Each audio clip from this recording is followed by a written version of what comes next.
আসসালামু আলাইকুম। This is my another blog.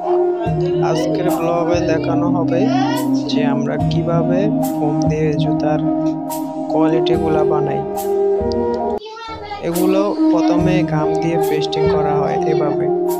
এই রোলার থেকে উপরে যায়, উপরে গিয়ে মেশিনে হিট লাগে। হিট লাগার পরে ওই গামটা কাপড়ের সাথে আটকায়। কাপড়ের সাথে আটকানোর পরে তারপরে এখান থেকে রোলটা মূলত প্রথমে যায় ওই রোলটাই ঢোকার পরে এটা ওই যে ড্রামটাতে হিট খাওয়ার পরে কাপড়টা এদিক থেকে আসে।